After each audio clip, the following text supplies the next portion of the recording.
Hello friends, welcome to agriculture student academy. I am Praveen Kumar. तो previous lecture में हम लोगों ने न्यूक्लियस के ऊपर बातें की थी, है ना। तो चलिए हम लोग इसको और डिटेल में समझते हैं। मैं आपको बता दूं, न्यूक्लियस के स्ट्रक्चर के ऊपर भी आपके क्वेश्चन पूछे गए हैं। आप प्रीवियस ईयर्स के क्वेश्चन लगाओगे तो आपको रियलाइज होगा कि हाँ, न्यूक्लियस के स्ट्रक्चर पे भी काफ़ी सारे क्वेश्चन पूछे गए हैं। तो ये टॉपिक हमारे लिए काफ़ी इंपॉर्टेंट हो जाता है एग्जामिनेशन पॉइंट ऑफ व्यू से, ठीक है ना। और काफ़ी इजी भी है, थोड़ा सा अटेंटिव होकर सुनोगे ना लेक्चर तो काफ़ी इजी लगेगा, ठीक है ना भाई। चलिए हम लोग आज का टॉपिक स्टार्ट करते हैं, आपका स्ट्रक्चर ऑफ न्यूक्लियस। मैं आपको बता दूं, इसका पीडीएफ आपको मिल जाएगा, आप जाके डाउनलोड कर लेना, ठीक है ना। चलिए हम लोग अपने टॉपिक को स्टार्ट करते हैं। तो सबसे पहले तो हम लोग एक स्ट्रक्चर ड्रॉ करते हैं, क्योंकि हमारा आज का टॉपिक ही है स्ट्रक्चर ऑफ न्यूक्लियस। चलिए न्यूक्लियस के स्ट्रक्चर को ड्रॉ करेंगे और वन बाय वन हर एक स्ट्रक्चर को अच्छे तरीके से समझेंगे, ठीक है ना। सबसे पहले देखिए, ये आपका न्यूक्लियस है।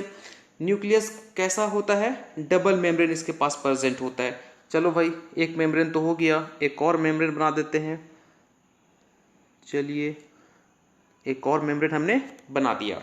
देखो मेरी बात आप ध्यान से सुनना, आपको मैंने बताया हुआ है न्यूक्लियस, माइटोकॉन्ड्रिया और आपका क्लोरोप्लास्ट, ये तीन ऐसे हैं जिसके पास डबल मेम्ब्रेन होता है। क्यों? क्योंकि इसके पास डीएनए होता है। मैं बता दूं, डीएनए एक बॉस मॉलिक्यूल होता है, इसके पास सारी इंफॉर्मेशन प्रेजेंट होती है, किस तरीके से सेल को रेगुलेट करना है, ठीक है। तो मतलब आपकी सेल की सारी इंफॉर्मेशन डीएनए के पास होती है, इसलिए हम लोग डीएनए को एक्स्ट्रा सपोर्ट प्रोवाइड करते हैं।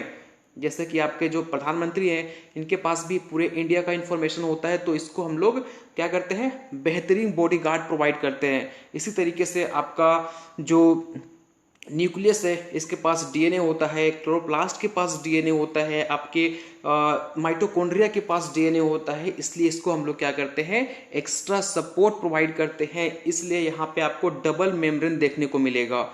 और बात करें राइबोसोम, मैंने आपको ऑलरेडी पढ़ाया हुआ है, राइबोसोम के पास कोई भी मेम्ब्रेन प्रेजेंट नहीं होता है। तो कुल मिला के बात ये आपको याद रखना है, न्यूक्लियस, माइटोकॉन्ड्रिया, क्लोरोप्लास्ट और राइबोसोम, ठीक है। ये चार को छोड़कर जितने बच गए सेल ऑर्गेनल, सभी के पास सिंगल मेम्ब्रेन प्रेजेंट होता है। यहां तक क्लियर हुआ आपका बात? समझ आ रहा है ना बात? चलिए हम लोग स्ट्रक्चर को समझते हैं। देखो सबसे बाहर आपको क्या दिखाई पड़ रहा है? एक लेयर, इसको क्या बोलेंगे? बाहर है तो क्या बोलेंगे? Outer membrane. मैं शॉर्ट फॉर्म में लिख रहा हूं, मेरी बात पे आप फोकस करना। बाहर के लेयर को क्या बोलते हैं? Outer membrane. इनर वाले लेयर को क्या बोलेंगे? Inner membrane. यहां तक क्लियर है? कोई कंफ्यूजन नहीं?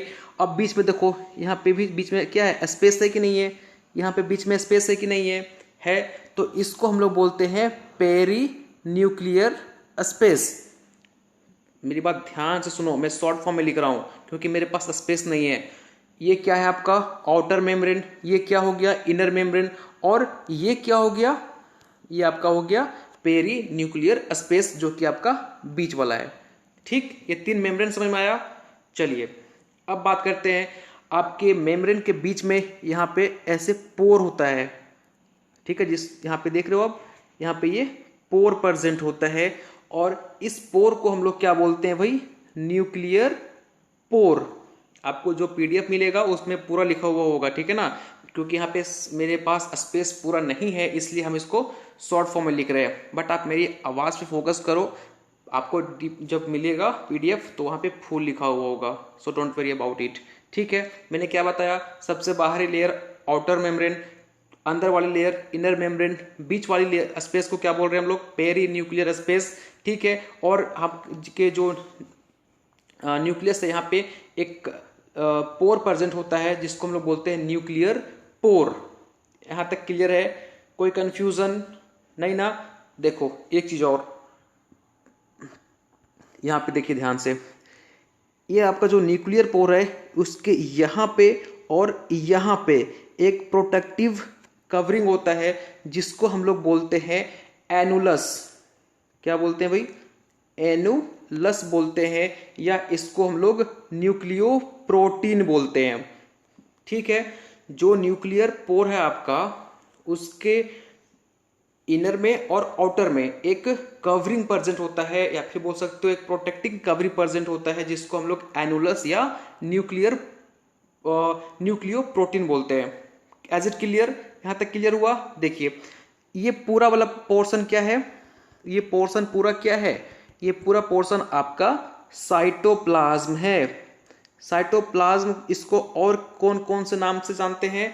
इसको हम लोग न्यूक्लियोप्लाज्म भी बोल सकते हैं। मैं आपको क्लियर कर दूं, कंफ्यूज मत करना। देखो, माइटोकॉन्ड्रिया के साइटोप्लाज्म को हम लोग मैट्रिक्स बोलते हैं, क्लोरोप्लास्ट के साइटोप्लाज्म को हम लोग स्ट्रोमा बोलते हैं, न्यूक्लियस के साइटोप्लाज्म को हम लोग न्यूक्लियोप्लाज्म बोलते हैं। ठीक है, इसका एक और नाम क्या है, भूलना मत, कैरियोप्लाज्म। इसको हम लोग कैरियोप्लाज्म भी बोलते हैं, या इसको हम लोग न्यूक्लियर शेप भी बोलते हैं। ठीक है, तो ये बीच वाला पोर्शन पूरा क्या हो गया, न्यूक्लियोप्लाज्म। और इस न्यूक्लियोप्लाज्म में क्या होता है आपका, ये देखिए एक ऐसा राउंड स्ट्रक्चर होता है जिसको हम लोग बोलते हैं न्यूक्लियोलस। क्या बोलते हैं भाई, न्यूक्लियोलस। ठीक है, क्लियर हुआ था यहां तक? अब देखिए ये न्यूक्लियोलस एक नहीं होगा, और भी होंगे। ठीक है ना, तो बस अब याद रखना, आपके साइटोप्लाज्म में, इनफैक्ट न्यूक्लियोप्लाज्म में एक राउंड स्ट्रक्चर होता है जिसको हम लोग न्यूक्लियोलस बोलते हैं।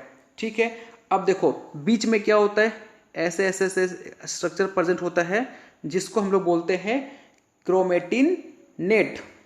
क्या बोलेंगे भाई इसको? इसको हम लोग बोलते हैं क्रोमेटिन नेट, क्रोमेटिन नेट।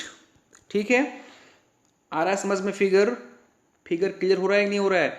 चलो मैं फिर से रिकॉल करवा दे रहा हूँ फटाफट। देखिए क्या मैंने बताया आपको, ये जो लेयर है सबसे बाहर लेयर है जिसको हम लोग आउटर मेम्ब्रेन बोल रहे हैं, ये वाला लेयर जिसको हम लोग इनर मेम्ब्रेन बोलते हैं, बीच वाले स्पेस, ये जो बीच में स्पेस है ना, ये स्पेस, इसको क्या बोलते हैं हम लोग, पेरी न्यूक्लियर स्पेस। ठीक है, अब देखिए आपके जो न्यूक्लियर मेम्ब्रेन है वहां पे पोर प्रेजेंट होता है जिसको हम लोग न्यूक्लियर क्या बोलते हैं, पोर, न्यूक्लियर पोर बोलते हैं। ठीक, और न्यूक्लियर पोर के आउटर में और इनर में एक प्रोटेक्टिंग कवरिंग प्रेजेंट होता है जिसको एनुलस या न्यूक्लियो प्रोटीन बोलते हैं। दिखाई पड़ रहा है? एक यहाँ पे देखो, एक यहाँ पे देखो, ये एक प्रोटेक्टिंग कवरिंग है जिसको क्या बोलते हैं हम लोग, न्यूक्लियो प्रोटीन या एनुलस। क्लियर होता है यहाँ तक? अब देखिए बीच में ये जो पोर्शन पूरा बच गया, इसको हम लोग क्या बोलते हैं, न्यूक्लियो, क्या बोलते हैं, बोलो, इसको हम लोग बोलते हैं न्यूक्लियोप्लाज्म। मैंने बताया ना, न्यूक्लियोप्लाज्म बोलेंगे, कैरियोप्लाज्म बोलेंगे, न्यूक्लियर शेप बोलेंगे। ठीक है, चलिए अब देखिए इसके बीच में एक राउंड स्ट्रक्चर प्रेजेंट होता है जिसको न्यूक्लियोलस बोलते हैं, और एक थ्रेड लाइक स्ट्रक्चर बीच में आपको दिखाई पड़ेगा जिसको हम लोग क्रोमेटिन नेट बोलते हैं या क्रोमेटिन फाइबर बोलते हैं। ठीक, ये फिगर समझ में आया आपको? चलिए अब कुछ स्ट्रक्चर को समझते हैं। आपको इसको स्क्रीनशॉट ले लीजिए या फिर इसको नोट डाउन कर लीजिए, इंपॉर्टेंट है। ठीक है, देखिए न्यूक्लियोप्लाज्म, हम किसका बात करेंगे अभी, इसका, ये जो प्रेजेंट है ना न्यूक्लियोप्लाज्म, इसको थोड़ा सा समझते हैं डिटेल में। ठीक है, देखिए nucleoplasm also known as karyoplasm, nucleus, actually यहाँ पे न्यूक्लियर शेप होता है, नॉट न्यूक्लियस शेप। ठीक है, न्यूक्लियस शेप। क्लियर होता है? मैं आपको फिर से रिपीट कर रहा हूं, माइटोकॉन्ड्रिया के साइटोप्लाज्म को हम लोग क्या बोलेंगे, मैट्रिक्स। मेरे साथ बोलो, क्या बोलेंगे, मैट्रिक्स बोलेंगे। क्लोरोप्लास्ट के साइटोप्लाज्म को क्या बोलेंगे, स्ट्रोमा। न्यूक्लियस के साइटोप्लाज्म को क्या बोलेंगे, न्यूक्लियोप्लाज्म। कंफ्यूज ना होना। अब न्यूक्लियोप्लाज्म को डिस्कवर करने का क्रेडिट हम किसको देते हैं, स्ट्रासबर्गर को देते हैं, खाने वाला बर्गर नहीं। ठीक है, एक साइंटिस्ट का नाम था। न्यूक्लियोप्लाज्म की डिस्कवरी किसने की थी, स्ट्रासबर्गर ने की थी। अब देखिए ये जो आपका न्यूक्लियोप्लाज्म है ना, वो पूरा फील्ड होता है एंजाइम से। देखिए यहाँ पे ध्यान से, it field with enzymes like DNA polymerase, RNA polymerase. ये डीएनए पॉलीमरेज, आरएनए पॉलीमरेज मैं आपको जब रेप्लिकेशन, ट्रांसक्रिप्शन, ट्रांसलेशन पढ़ाऊंगा तो समझ में आएगा। ठीक है, ये एंजाइम होते हैं जो कि डीएनए के रेप्लिकेशन में या ट्रांसक्रिप्शन में, ट्रांसलेशन में काम आते हैं।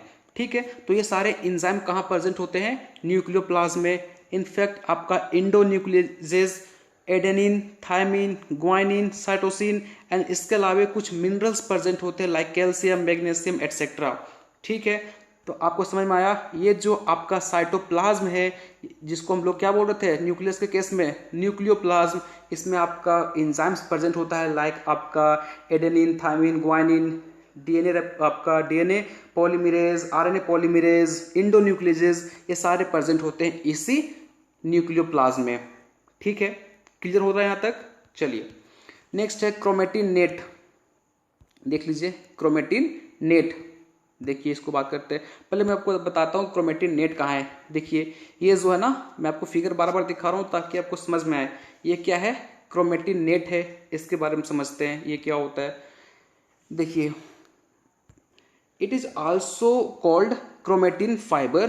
क्रोमेटिन नेट को हम लोग क्रोमेटिन फाइबर भी बोलते हैं। नेट क्यों नाम पड़ा, देखो ना एक जाल की तरह दिखाई पड़ रहा था आपको, इसलिए इसको हम लोग क्या बोलते हैं, क्रोमेटिन नेट। और इसको एक और नाम से क्या जानते हैं हम लोग, क्रोमेटिन फाइबर। इसकी डिस्कवरी फ्लेमिंग नाम के एक वैज्ञानिक ने की थी। और इस क्रोमेटिन नेट को यदि आप निकालोगे और उसकी स्टडी करोगे तो इसमें आपको 31% डीएनए नजर में आएगा, हिस्टोन प्रोटीन, ठीक है, हिस्टोन प्रोटीन आपका 35%, आरएनए इसमें 2 से 3% मिलेगा, नॉन हिस्टोन प्रोटीन आपका 28% मिलेगा।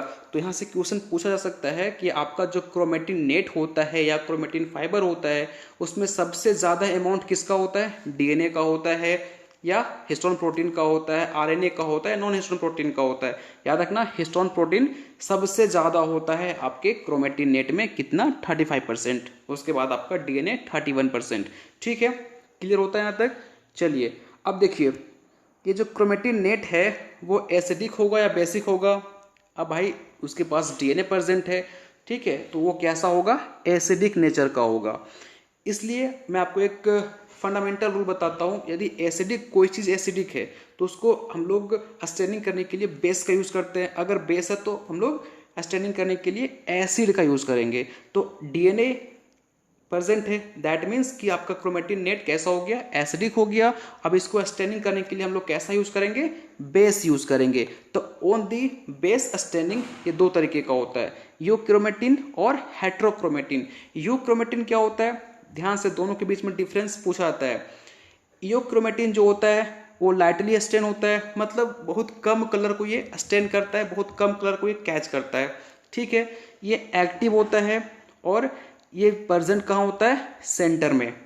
ठीक, हेट्रोक्रोमेटिन की बात करते हैं, ये डार्क स्टेनिंग होता है, ये कलर को बहुत ज़्यादा पकड़ लेता है, तो ये डार्क स्टेनिंग हो गया।